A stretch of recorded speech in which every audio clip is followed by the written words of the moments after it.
Hi, everyone. Welcome back to the Gwen Effect podcast. I'm Caitlin, and we have Tamara and our new special guest here. So today we have Cassie Millen, and Cassie is has her practice of First Light Therapy, and she's going to do a little introduction of herself and what she's here for today. Take it away. Thank you, girls. Go. Hi, everyone. I'm so excited to be here. As Kate said, I'm Cassie. I own First Light Therapy in Napanee, where we offer counseling and therapy services. I'm a registered social worker and psychotherapist and a certified emotion-focused family therapist. Can we just clap it up? Yeah, that's like amazing. You're like, and this. How long did it take you to get through all that? To get through Like all your, because do you have your bachelor's? You would, eh? I have my master's, so that took 5 years, including my internship and everything. Good for you. And then the certification for emotion-focused family therapist was, I would say, close to 2 years once I finished up all my training, all my, there's like so all these impressive. sub-certifications. Yeah. Holy cow. Yeah, thank you. Huge. Thank you. Amazing. And so what is your focus right now with therapy? Like, you work with families. What's your favorite thing to do? Oh gosh, all of it. Truly, I'm at a really nice point, and I'll speak to this a little bit later, but I think, you need a therapist who's passionate about what they do. And so my focus areas right now are the emotion-focused family therapy piece, which is really working with families. Could be parents, could be caregivers of adult children. It could be spouses who have a loved one who's struggling in some way. And so it's just strategies to help them maintain their relationship as best as they would like to, and strategies for when they feel stuck too. Yeah. And so it is a form of family therapy, but it is very caregiver focused. So I work a lot with parents and spouses in that. And then another focus area is eating disorders. So I do have, I didn't know that. Yeah. I have quite a bit of training in eating disorders. I worked in the clinic in Kingston for about 5 years. Okay, is that at Hotel Do? Yeah. Okay. I am familiar with that. I did a placement in that kind of same area. Okay. Within behavioral Yeah. aspect of it. So Okay, very yeah, interesting. it's a wonderful clinic, and unfortunately, we're just seeing so much of it. Of course you would. Yeah. Yeah, and so I would say, a third of the emotion-focused family therapy, probably, like a quarter of the folks that I see would be eating disorders, and then the rest is trauma, grief, individual work. Kind of interpersonal. Yeah. Do you find that the eating disorder, do you find that often stems from trauma and like kind of leads into the same, or are they totally different for you? There's definitely a component that comes in for sure. And it's really hard with eating disorders. We don't tend to focus on the cause so much, but certainly there's a lot of sort of inner child work that comes up. Right. And that piece. Do you think like with society and it being such like a media-based platform also plays a role in eating disorders? Yeah, 100%. And I would say, and anecdotally, although I'm sure the research will come out here soon, we saw a huge increase with COVID. Because everyone was inside and like turning to screens. Yeah, turning to screens, more alone time. Kind of withdrawing. Yeah, right? withdrawing. Depression. Younger kids who were maybe pretty into their individual sports and then not wanting to lose their skills, so they would hyper focus on keeping their skills up, but maybe didn't have the age or the wisdom at that point in time to recognize what was maybe too much. Wow. And then as a society, we kind of celebrate that, right? Like, Absolutely. oh my gosh, wow, you look so great. Yeah. And you don't even catch that, right? No, it's well intended, right? No one Yeah. means any harm by it, but Yeah. for someone who is struggling already, maybe it's like that feels good. Yeah, to hear It's that. like rewarding. Yeah. Do you find that how do you separate your work and like what you take home and like how things affect you personally? I don't see kids under 12 because I have 2 young kids at home. And so I know for me, I just get too embedded in it. Attached. And with the other, I think part of it is just making sure that you're taking time for yourself. As therapists, we also are required to seek out supervision by a more qualified therapist. Okay. Right. And so I routinely do that to make sure that I'm not letting the lines blur between home and work life. Yeah. Right. That's wonderful. Is that set up with you through, like, do you have that program set up through, like, I don't know how it's like governed, like therapists, but I know with, I think we had somebody else, well, Alyssa. Yes, had like through the nurses program. Well, they have a really good team, so they kind of collaborate on each other. I don't know if that would be like with you within your. I mean, I know a little bit about your line of work because we can relate in some sorts, but you know, you can debrief with your with your but colleagues. They had someone.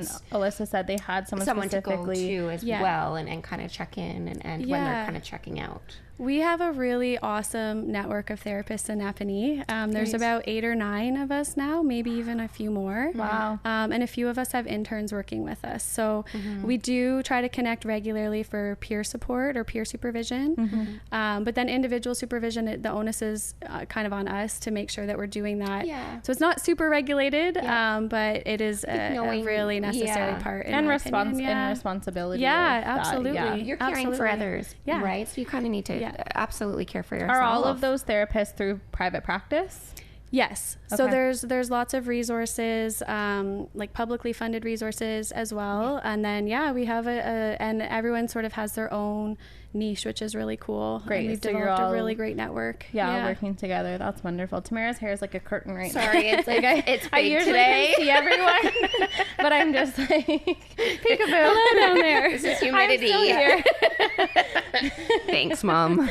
No problem. Yes, loving the wild hair. That's perfect. Wow. So you said we're local. Can we say where we can say where we are? Can't we? Like if we were to say, we're local to the Kingston area. KFLNA. If someone were to seek someone like yourself, where do they begin? Because I feel like, the first step is saying, I need something to help me with whatever. But maybe that's not even like always the case. Like if you're like you said you work with a lot of like children and stuff. So there's where would they start? Who, like would your doctors refer them, or how would they get a hold of you if they need the service? Yeah, I think doctors for sure. So I know locally a few doctors do have names of therapists that they've had the opportunity to work with. So they might offer recommendations. Psychology Today is a really great way to go through and just look at profiles and see who you might connect with, at least based on what you read. Yeah, I've looked on there. People have websites, so if you just Google therapists in Kingston or Napanee, there's a lot. It's a lot to vet, for sure. Yes, but they are pretty on that website. Like they're pretty descriptive in terms of like who's catering to what. Yeah. And I wanted to label, now that we're kind of on that, is, we talked about this earlier, that therapy is kind of like a relationship with an individual. So can you explain a little bit what we meant when we were talking about that? Yeah, I think, especially now when we have so many opportunities to see different people, I think there are lots of therapists out there. Yes, absolutely. Lots of therapists have wait lists right now. But there are lots at the end of the day. And I think if I could give anybody any advice when they're seeking out therapy, it's make sure that your therapist fits for you. Yep. I think sometimes people get into therapy and it's like, I got started with this person, so I have to finish it or see it through with them, but I'm just not feeling it. And I really, truly believe that if you don't feel like your therapist is a good fit, it's just not going to be as effective. It's okay to break up with them. Yeah. It's okay to say it. And absolutely. Like you have clients that aren't a good fit. Like, do you ever have the conversation? Or, I mean, you're obviously like so trained that you can deal with so many different scenarios. And I feel like, so personable. But is there ever a situation that you feel like someone may be a better fit? Or absolutely. And I think it's our responsibility as therapists too to say, you know what, as we've gotten to know each other, I'm not sure that I'm the best fit for you, and I think that someone else could maybe serve your goals or your interests a little better than I can. Let's have a conversation about it. That's impressive. Yeah, because you would be essentially neglecting their needs and their well-being if you feel like you can't serve them well. So guys, just so we know, if you've had a bad experience with a therapist in the past, it doesn't mean like that it's going to be every experience. No. It's okay to say, what, this isn't working, just like a friendship or relationship. I'm going to try another therapist. And I think, and then you find that one. And I know for myself, like, after Gwendolyn died that night, I was already seeking kind of a little bit of help for my PTSD while we were in the medical field, and kind of trying to process that, because I was learning that I was such on a high all the time, like anticipating something was going to happen, that I needed help. And I remember, sitting in the room, and people are approaching me, and they're like, "Hey, what can we do?" And I said, I need a therapist tomorrow. Yeah. I need, and she was, we were making plans. Like I was at the wake, and she was calling me in between, and I haven't even met the woman at this point, but she saved my life, and I'll say that over and over again. And to this day, I still see her, not as much, but we check in and for different things. But because that relationship is ongoing, I'm sure you'll feel that as well, Cassie. Forever, I think. She's, it was okay. I can back away a little bit now, but I'm here if you need me. And recently, I've realized, okay, there's new things happening in my life, and I am realizing that there's some things that I need to digest again, and you're going through a lot of big changes. What I'm saying is I've had therapists in the past that didn't work out as great, and there's this therapist that I will take on probably lifelong now throughout those ups and downs. Yeah. So I think the relationship is so important, because at the end of the day, you're expected to talk to somebody in your most vulnerable moments. Oh my goodness, who you really don't know that well, right? And it can be hard to do that. And if you're going into it already feeling like, oh my gosh, I don't know that I can trust this person, or there's just something within me that's telling me, I don't need to be here, or I shouldn't be here. I think people need to trust that, and trust that if you have a good therapist, they will understand. Absolutely. Right. I think sometimes too, sorry Tamara, I think sometimes like starting with therapy, it's like, where do you start? Yeah. So we kind of talked about like who can seek therapy. Could we talk about what the expectation to therapy is? I mean, you kind of elaborated, like if one counselor doesn't work for you, that doesn't mean, it's not going to work. There's someone else isn't going to work. But what is expected, I guess, on that person that's seeking out help? It's hard.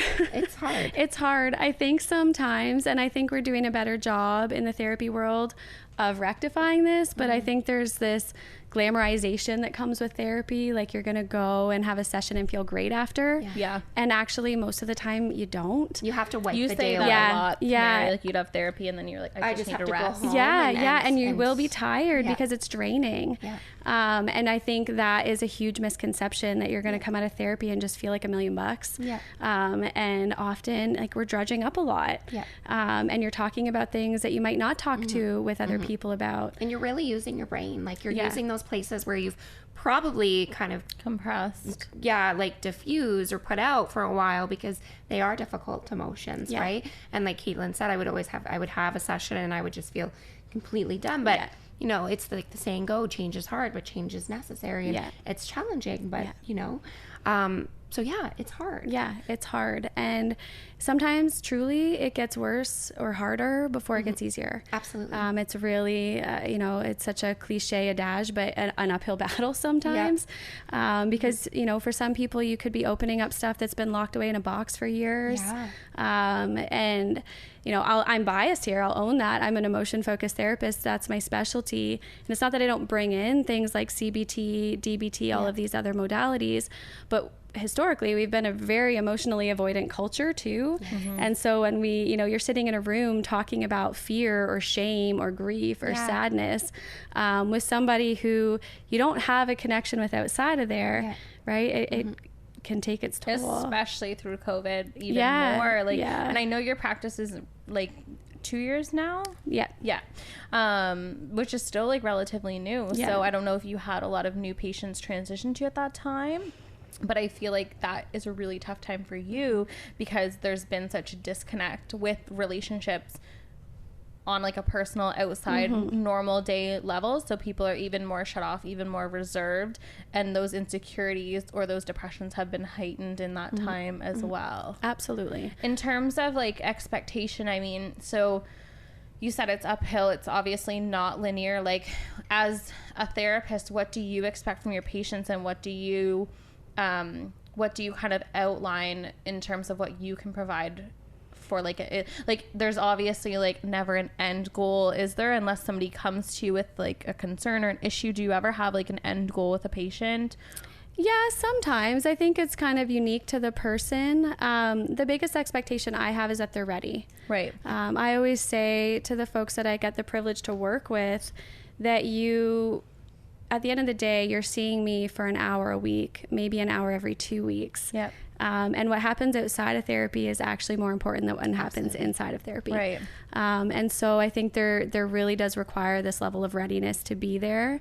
And no one's judging you if you're not ready, right? Change is hard for everybody. Yeah. And so I think readiness is such a huge thing. Kind of like, are you utilizing what we're talking about in counseling outside of this Do you find it's easier when you're dealing with spouses and relationships where you're doing like group, because you do parent child and then also relationships as well? Do you find it easier and more productive ever that there's two people working on that same goal, or do you find sometimes that's like communication's harder because now you've got two people in the mix trying to take home and apply what you've...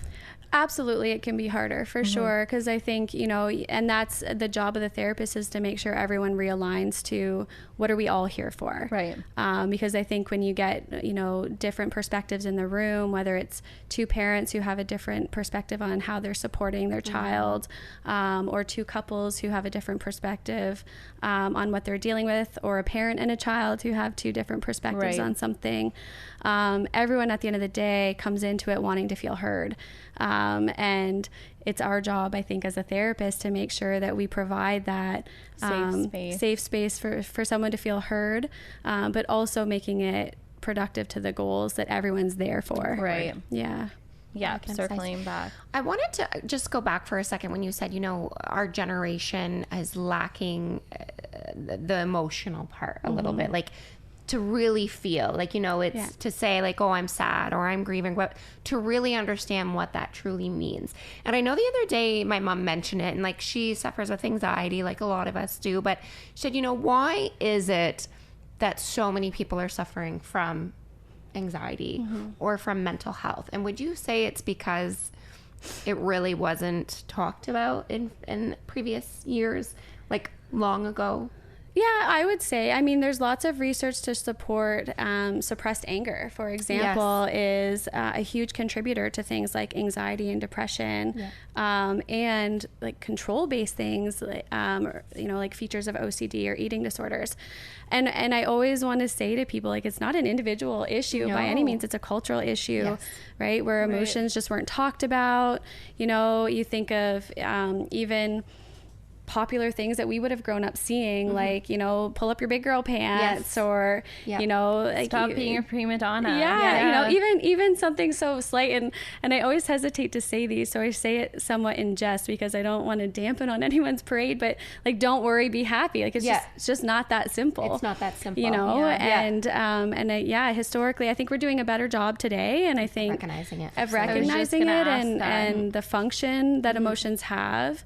But absolutely, I think that's a contributor. I feel like that is like, I go to parenting because that's where my mind goes with emotions right now, because I feel now like that is like my main focus. So Luke's starting school in September, and he had been seen like early on from early expressions, and he has an ECE that will come in with him once a month, only because I always say yes to everything for the kids, not even really, maybe he doesn't need it, but it's nice to have that feedback from her once a month. But the principal called, and she is like, what is your main concern for school readiness for Luke? And I just said, he's so sensitive. Like, he's such a sensitive little boy, and he is so smart and so inquisitive, and I just want to make sure that he's fostered.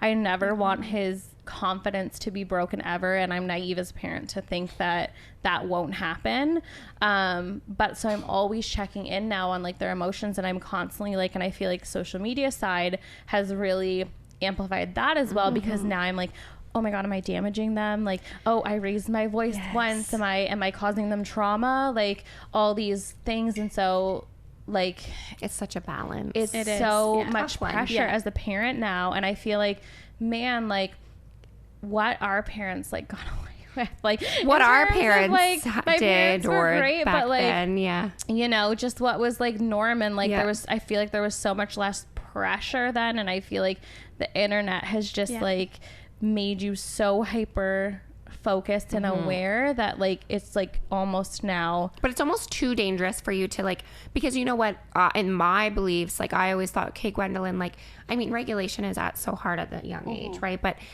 you know, you're gonna see people upset, you're gonna see people mad, you're gonna have to deal with tough emotions. So you know, right now mommy's mad, this is why I'm mad, and this is how I feel, and that's okay to feel that way. So, but I do get... But I'm always like watching videos on like TikTok or whatever, and it's like, I'm like taking away, and I'm trying so hard to like apply these things that I've, you know, heard other moms talk about, or, you know, anything like that. And it's like, there's so much pressure for that, and just like instilling that, especially like them being boys, I feel like. I want them to feel like they can have, you know, express their emotions and be emotional and it be safe for them. And so yeah, it's just consuming, almost like trying to develop those relationships. Think, you know, I love that we're having this conversation. This shows up so much in what I do. That a lot. And I'll own that this is anecdotal, but I'm sure there will be research to support this at some point in time. I will not be the one to do it, but I feel like this generation, and I'm biased because I'm living it right now, and I've never parented in any other generation, but I feel like this generation is caught between such a gap in all aspects. Right. You know, so we're, you know, a lot of us, and I'm not saying this is everyone's experience, but most of us were raised, you know, in this culture of emotional avoidance. But now we're living with this incoming information that really places so much value on emotions. And so, you know, raised in this culture, but expected to parent in this culture. And it's just like your head's constantly on a swivel. It's like breaking those generational like, curses and traumas. And then also too, like, I know for like Tamara and I both have like incredible relationships with our parents. So it's also now trying to kind of teach them like, okay, like let's check in and like, you know, how are you feeling? And I think too, like as you move into adulthood, you kind of change your relationship with your parents, that now it's more of like it's more friendship based almost. Well, you can kind of say, you know, I think like, for instance, my dad's really sick at the moment, and like, I mean, you know, he's, I'm just tired, or I'm feeling like this. And I'm like, Dad, I think you're depressed. I'm not depressed. No, I think you are. And it's okay to feel like that because you've had a shit year, you know, and just kind of hold on a little bit longer. But for him, like, don't say that. But you can check in. Like, you can check in and kind of like try to hold them more accountable. Cassie, I think you need to give us a therapy session right now. Sign us up. But you know what? In all fairness, it's in so many other domains too, right? I mean, and again, to no one's fault, but social media wasn't a thing, right? And that generation even Google, of parenting, like we already talked about Google a little bit. Now it's navigating, you know, what you see on social media, what your kids and, you know, however many years are going to see on social media. Absolutely. And I share your sentiment, Kate, with what you see in terms of parenting on social media. Honestly, that has been my biggest block in putting stuff out there for First Light Therapy, because I don't want to instill that in people. Right? It's like, let's just make sure that we're also injecting this dose of reality, that we don't need to be perfect all the time. Because it's not. No, we're not perfect. You know, and it's, our kids can see that too. Right? I feel like I have noticed, and I'll say this and then we can kind of move on to the types of therapy, because I think that's exciting. Important. But I think that I have noticed a shift even with some of the fitness influencers that I follow. I've noticed more of a shift lately that people are starting to post more like posed. This is not posed, like same picture 5 minutes apart, and their bodies are totally different.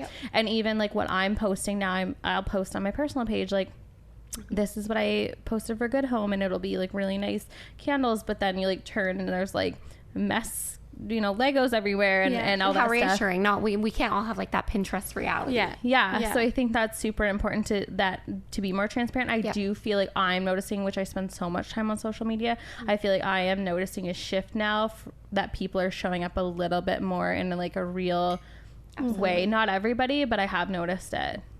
But absolutely. Just my input. That's nice. And I just love that realness and that rawness, and you know, I think that could be appreciated on a different aspect of things. Yeah. Well, I think it's needed, right? I mean, we live in such a like hurry up burnout culture and let's just slow down and look I want to move to Mexico if everyone could start working that would go for that. But that's why I keep trying. And, you know, people will come to me and say, you know, how do you do it? Like, so-and-so's lost this. And I'm like, honestly, like, I don't, like, every moment is so different for me. And that's, I think, why I try to show my story, you know, in light of, you know, grief is very fucking difficult, and it's a very rocky roller coaster, and you can't really determine it. And so some days I'm good, some days I'm horrible, and other days I'm great. Yeah. But it's just such a like a linear divide. And, you know, I like to say, like, if you don't want to show up, and if you don't want to like journal in the morning or have your warm water and go to the gym, don't fucking do it, because you know what, it's okay. Rest is probably better at this moment anyways. And tomorrow when you feel like it, do it. It's all about like that lifestyle, that balance, right? And at first I was constantly like, no, gotta do this, gotta do this, gotta do this. Like, this was what I was told, this is what I was taught, like, just gotta stick to it. And I burnt out. Right. So there was a couple self-awareness types of therapy that you like mentioned really quickly. I know, Tamara, you've done the EMDR. Again, I don't know like what you specialize in, but you probably have a better understanding of, you know, things that some people may not fit the therapy. You know, people, there's such, like you said, a broad spectrum of things that can trigger or can target certain people. So could we just, like, in your words, hear what's like cognitive behavioral therapy would be? So cognitive behavioral therapy will focus on helping you to figure out what your core beliefs are, any negative automatic thoughts that are going to come in, and then the skill foundation is reframing those thoughts. Absolutely. And so, you know, we use that a lot for things like anxiety, things like depression. So I'm trained in that as well. And for me, you know, and it's funny, a lot of my colleagues will say that too, like, we're trained in this, like, why aren't we utilizing it? But it's harder said than done, right? So I thought that said CBD, and I thought we were going to talk about no. There is this whole movement now. I know. Psychedelic assisted. Yeah, I don't know too much about it. I don't know too much about it, but there's like a whole psychotherapy component. But we are there's lots of new interventions coming out of it for those who aren't interested in the psychedelic side, which is kind of cool. There's a show on Netflix right now. It's been on for a while. I don't know exactly what it's called, but it's about mushrooms, and it talks about people's experiences with like PTSD and anxiety and all these things, and how it aids them. I guess there's a shop in Kingston now too. It's like a cafe, and they do, I don't know exactly, but they have like mushroom tea and coffees and stuff. Now, this with the psychedelic stuff, I'm intrigued because I seen a documentary last year in the on ayahuasca, in the kind of like the middle of my loss of Gwendolyn, and they were talking about, you know, PTSD and how we shut those parts of our brains off. So if we were to do psychedelics, is that the intention of opening up those pathways and walking through those experiences? That is my understanding. Okay. I don't know too much about it. That's my understanding as well. But my understanding is it is intended to get to those like really, really deeper parts that we've completely shut out, or early childhood stuff. Traumas, you know, the whole impetus behind it is, how do you do therapy for things that you don't know? Very true. But like I said, I don't know a whole lot about it. It makes me nervous, I'll be honest with you. I think it's such a fascinating concept, but it could go like any way. Like, you don't really know like what you would get. Like, some people would have really difficult experiences, and again, I've mentioned this before because I do watch a lot of TV and social media, but there's the Gwyneth Paltrow show.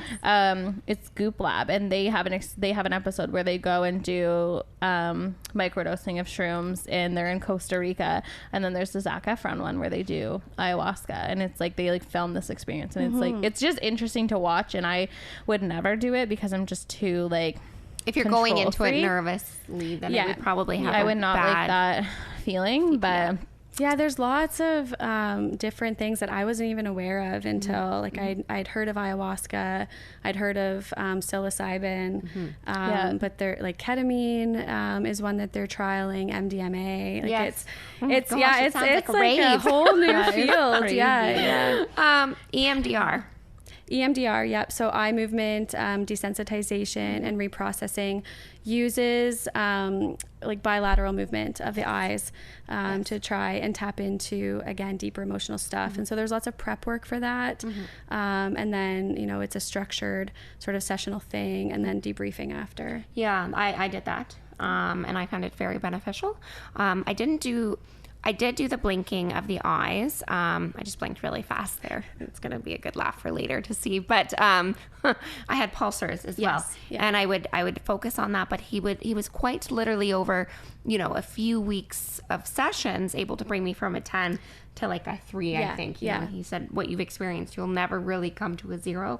But I'm sure we can. And it was quite fascinating the way these thoughts would, you know, take over my mindset, and it would leave me paralyzing of the images or the smells that day or the emotions that everyone was going on when Gwen was passing, to you know, replacing it with something else that wasn't so debilitating.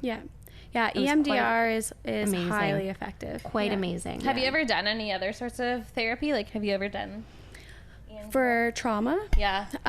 So I, again, with an emotion focused background, that tends to be my starting point, is helping people to really truly process the emotions associated with what has gone on, and then doing more of the CBT or prolonged exposure. Maybe in the future, though, we can come to your place, do some ayahuasca. You know, we'll see. Katie's back on that. What would you say exposures is good for? I use a lot of exposure in my line of work, but what would exposure look like for a therapy session, would you say?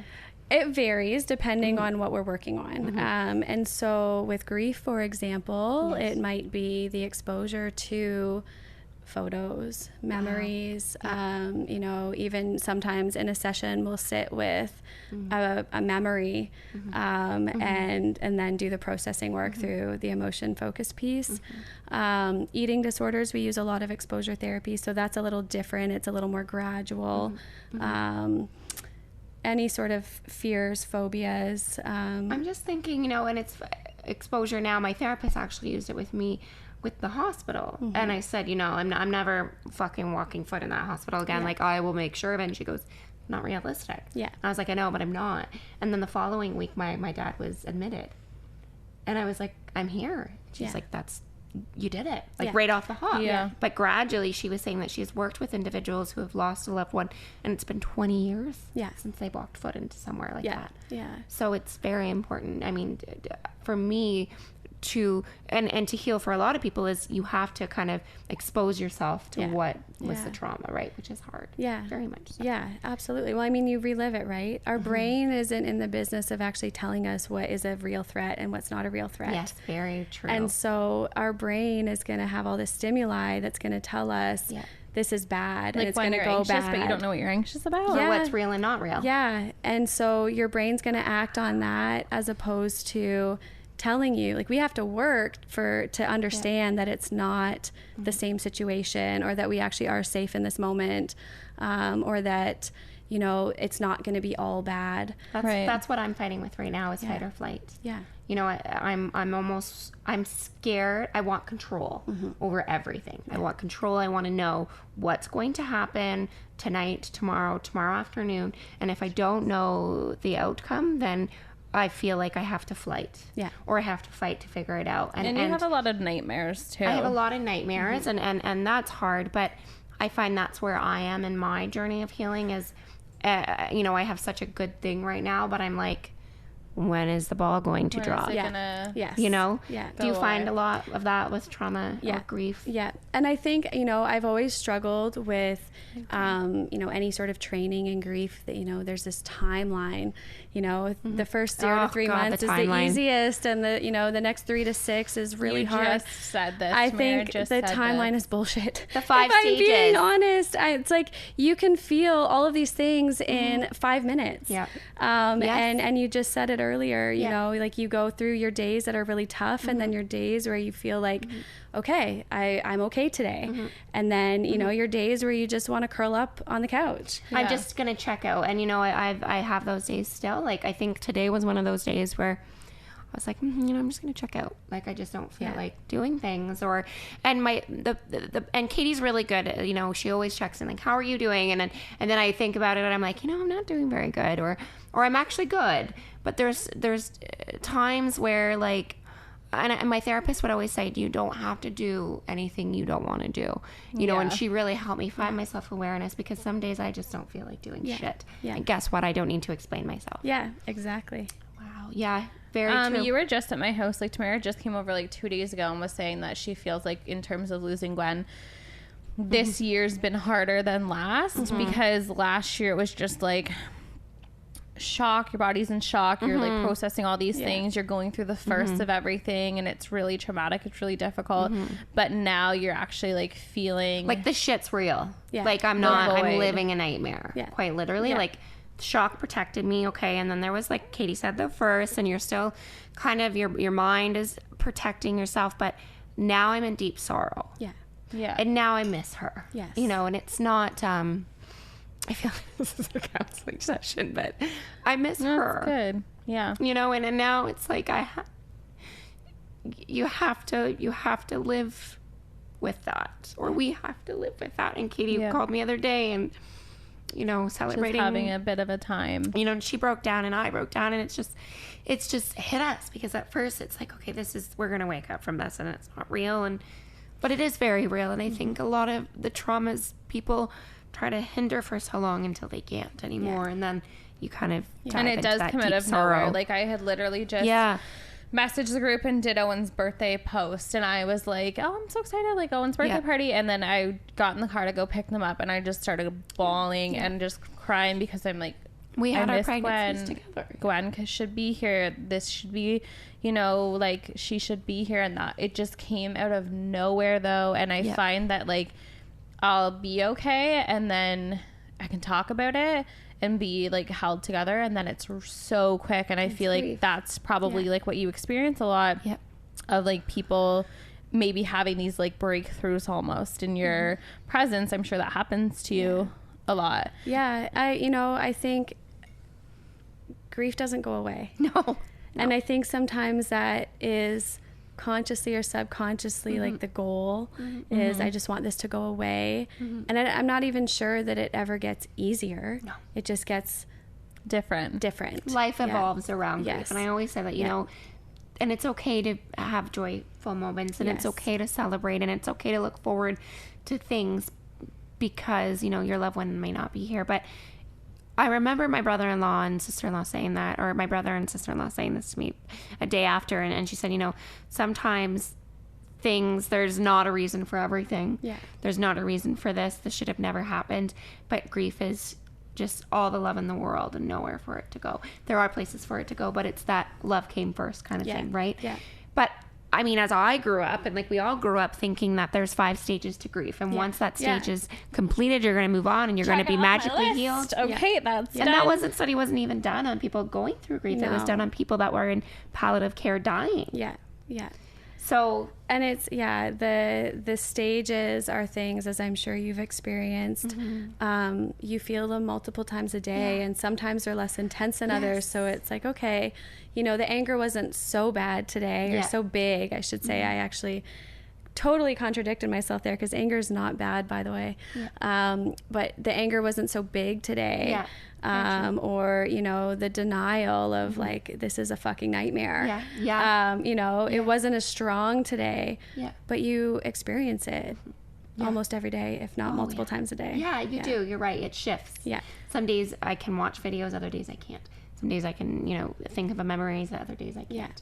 Wow. And I think it can become a contested topic at times, because I had someone ask me once, well, then how do I ever like stop seeing you? Yeah. And I was like, that's your choice. I think, part of it is honoring that this is just a testament to your love. Yeah. Yeah. Right? It is, because, and that's the stigma around grief, is that grief is so scary, and we can only mourn for so long, and we have to move on and get over with it. Yes. But again, it's a testament, like you said, it's your love. And how do we ever stop loving that person we lost? Exactly. Right? Can I ask a question? You said that grief never goes away. Do you think that like trauma ever goes away? Or do you think that they're like the same? I think, you know, I would say they're different, but I will say any intern that I've ever supervised that has asked me, what kind of training should I get? I will tell them 100% invest your time in grief training and trauma training, because it will show up in every session. Right. Wow. Yeah, everybody has trauma. Yeah. Whether it, you know, like it well, I'm sure it's big to everybody, and it's different. And sometimes you know, like I know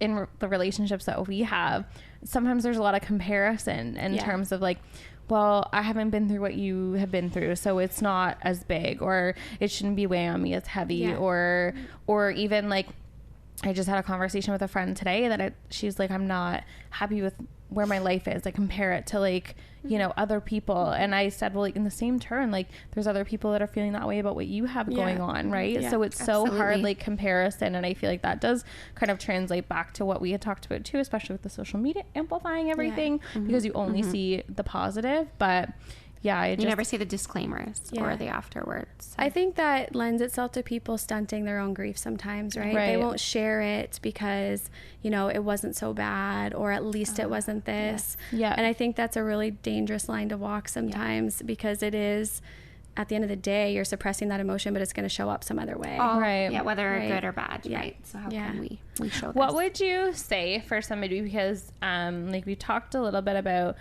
like what trauma is, and I think like signs of trauma, like because you deal with a lot of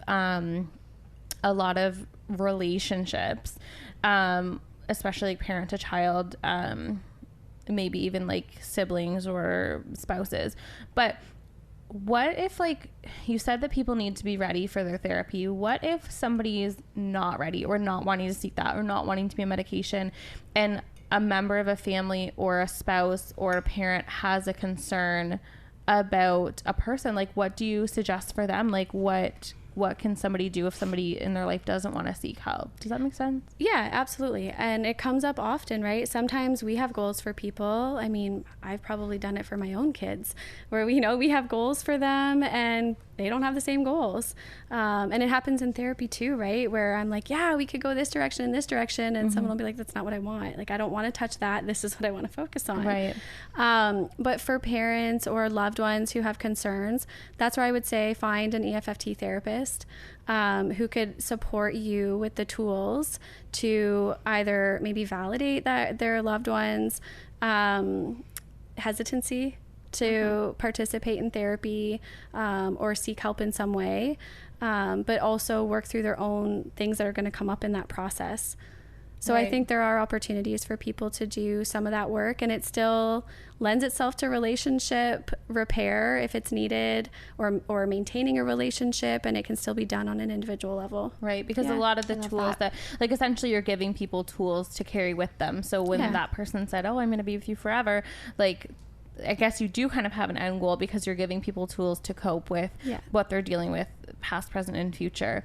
And I wanted to ask this as well, because you had mentioned, you know, like withholding anger, or also like the eating disorders. Do you find that stereotypes like are a big thing that you see in your line of work? Because when I think of like people withholding anger, I think of men, and when I think of eating disorders, I think of women, and especially young women. Do you find that those stereotypes are true in your line of work?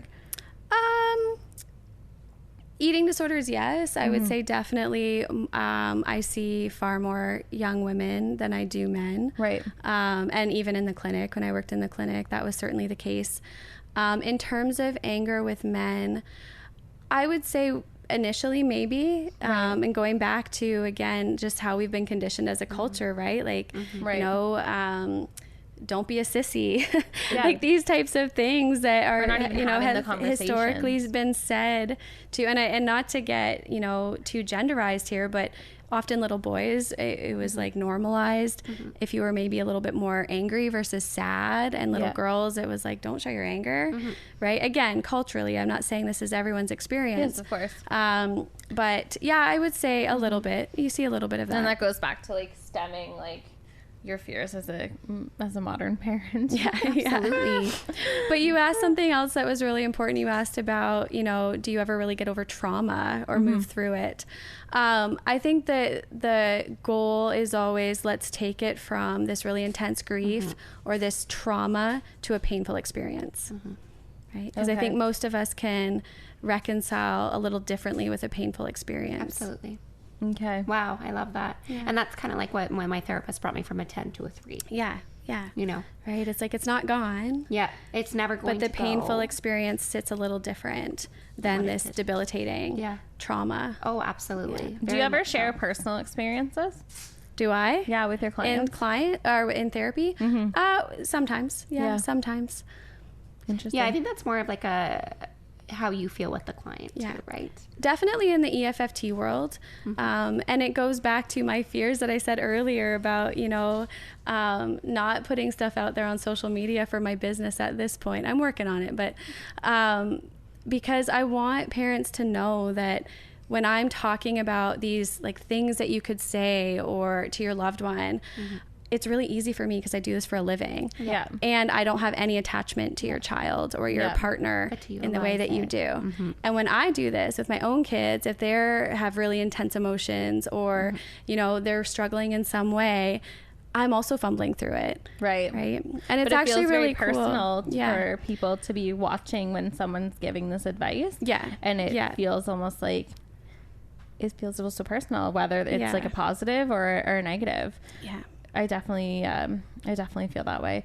I think, you know, I think we kind of already covered, we wanted to touch base in like the resources in the community for people looking for connections to receiving help. And you kind of, you know, listed a great website or websites for people. And we can link that too. Yeah, we can link that. I know word of mouth is really good too. Like once you start talking to somebody, they're like, oh yeah, hey, I've seen this great person or so-and-so, whatever. You know, and it's so surprising when you start being open about, you know, how you're feeling in your mental health, how many people have actually sought those different roads. I think it's super attractive when, you know, people will be like, yeah, you know, hey, I seeked that because it's quality of life. Yeah. Right. Yeah. Or I've done that for me, or I've, you know, had to take this. Because I think, you know, bashing that stigma down a little bit at a time, it comes down to quality of life. Absolutely. Right. What is your opinion on medication? I think it has a place for sure. If I think some people need it just to help augment the therapy. I think it's a really personal choice. I think if that feels right for people, then they need to pursue it. And if it doesn't, then they don't. I'm sure. I mean, I don't want to say you, obviously, but like to me, obviously, anything would be like, okay, so in this experience, we started learning ASL. For Owen. Yes. We're doing speech therapy.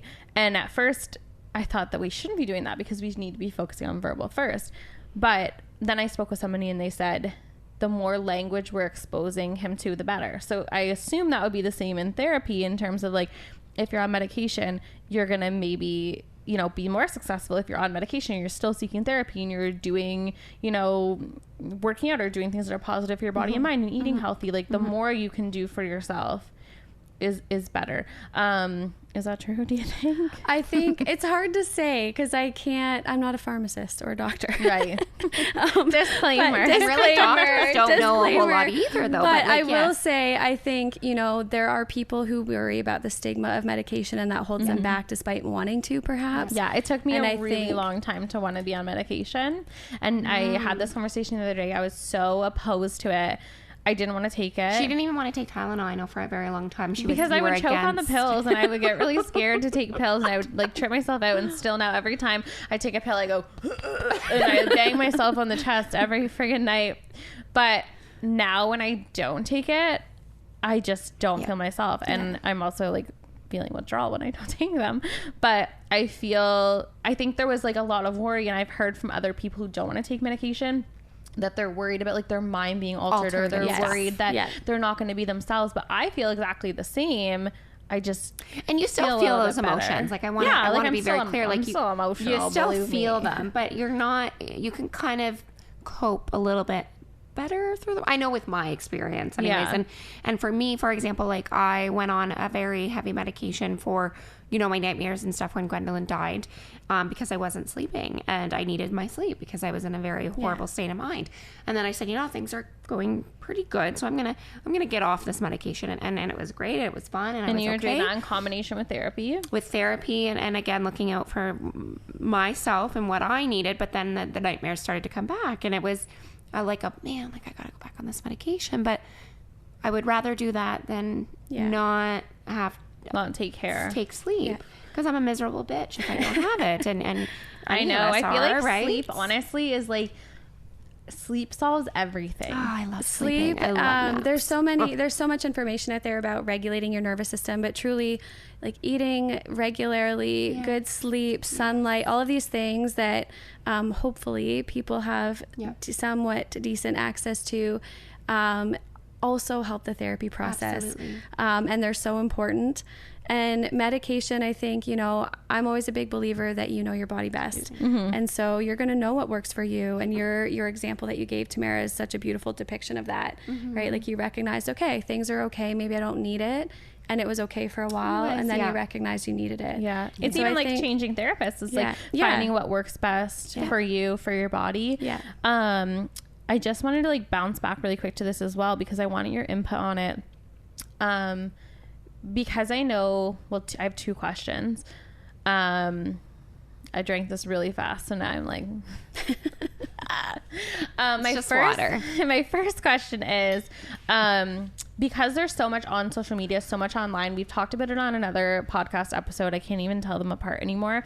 But we talked about like there being access to online therapy. What's your experience? Like, what is your opinion on, like, do you think somebody could get more from doing online therapy, or do you think it's better in person? I know through COVID, you probably had a lot of Zooms and you had a lot of things in person. Did you find that you had that detachment when you were going through that?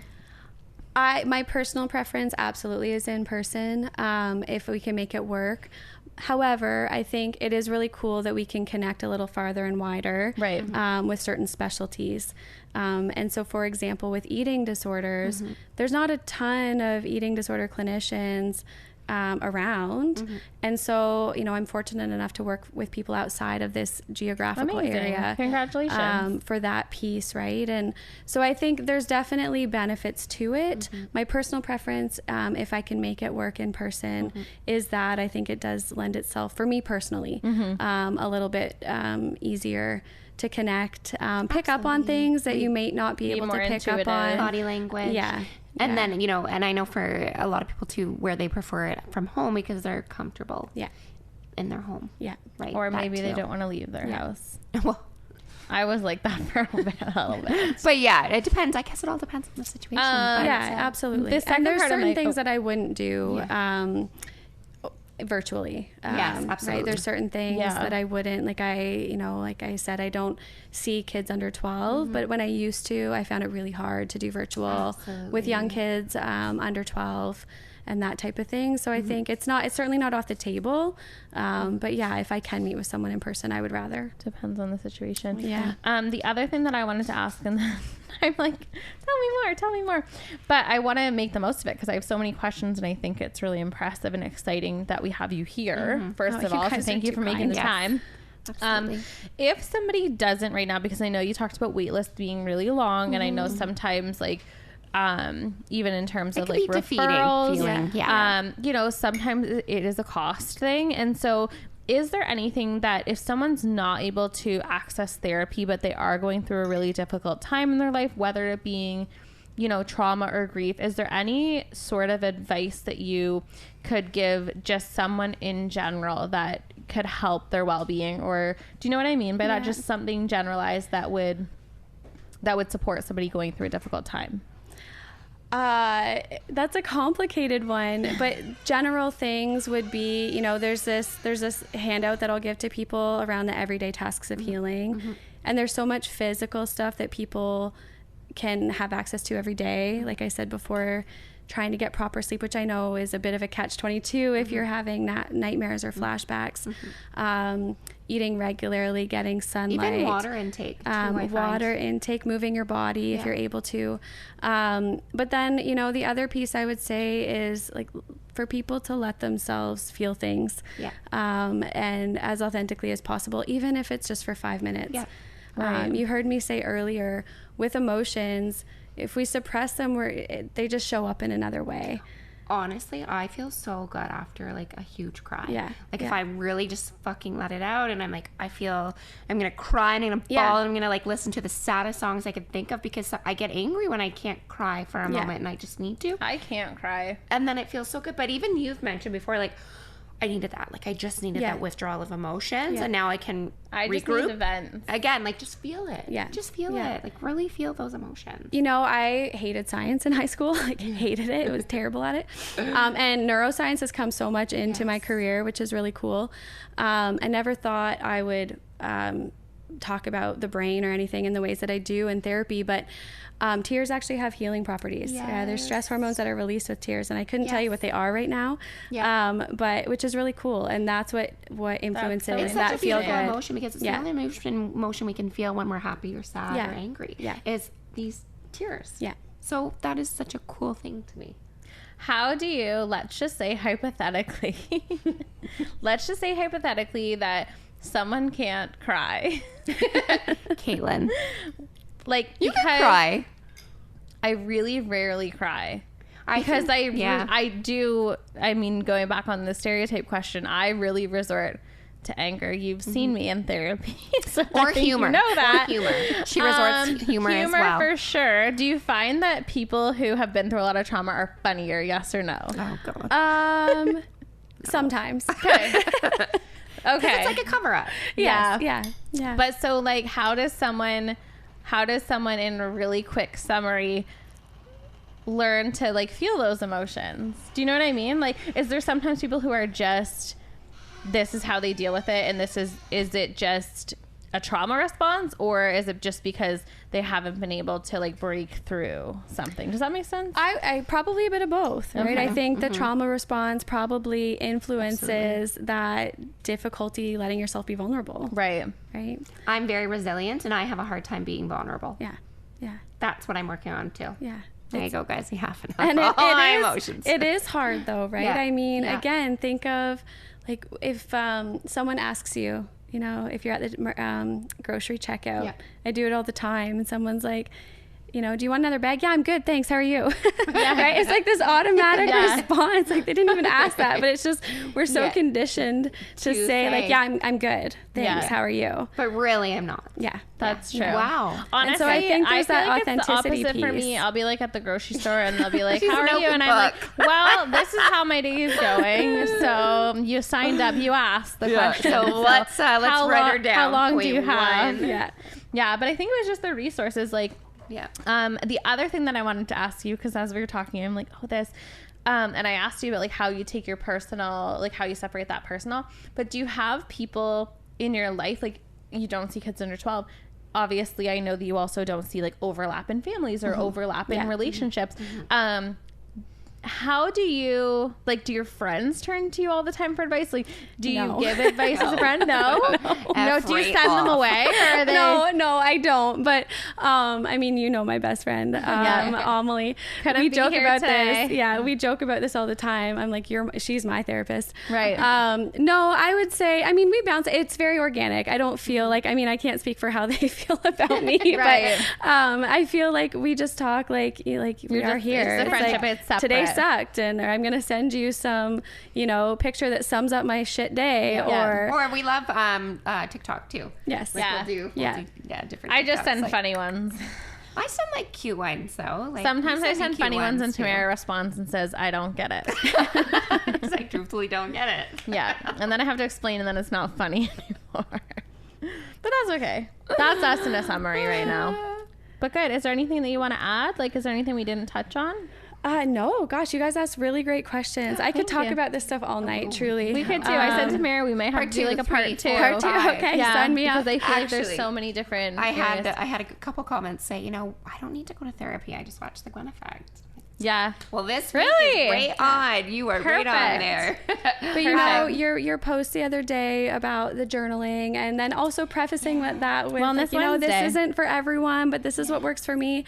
And I think that is part of it, right? I mean, people heal differently, and Big time. it looks so different for everybody. Absolutely. Even like coloring, the adult coloring books. Well, I can only suggest so much, and then it's whether it works for you or not. Yeah. But again, I would like to say Thank you for coming. thank you, Thank you for guys. being Thank here. you. And, It's been very instructive. and I'm really excited for you all to see it as well, as I think it's, you know, it's very Yeah. informative and some good tools to utilize. Amazing. I just have one more question. Again? Are you taking new patients right now? I You am. have Yes, mentors? I do. perfect. Yeah. So, yeah, it's been really nice having, you know, interns now. I have opportunities, you know, if people call, there's not really a wait list because someone is Wonderful. available. Great. And, you know, if there's certain things like eating disorders, for example, that there's maybe, you know, the specific request is like, we want to work with you. It's Right. been nice because I can usually make that Be happen, which is flexible. nice. So Joey, maybe we can link her page as well. Yeah, to, we'll link her info. So if you're to that. looking, Yes. I will to- say though, truly, like there are so many wonderful therapists in Yeah. Napanee, and also lots of really great public resources too. Absolutely. Really, really great resources that way too. Amazing. And so, you know, there's a farmer wellness program for anybody who has an OFA number. You know, NIHB has really great funding for services, and then of course there's agencies too in town, the Multi Center and AMHS, and lots of free stuff too. So and you take insurance too, I think. yeah. So Good. you know, I think we're so fortunate here in Napanee to have such a great group of small community, therapists. right? Yeah. Amazing. Okay, well, thank you, Cassie, for Thank joining you. us, Thank sharing all you. that. We'll link as much as we can below in terms of what we need, and we'll see you guys next time on The Gwen Effect. Cheers. Thank you, everyone. Yay. Oh, Oh, subscribe. and yes, we need to keep doing this. Please, guys, like our page and Subscribe to- subscribe to the Gwen Effect podcast. The channel, we need a little jingle. We'll think of it next time. We'll get you next We'll time. get that. Okay. Thank you. Thanks, guys. Bye.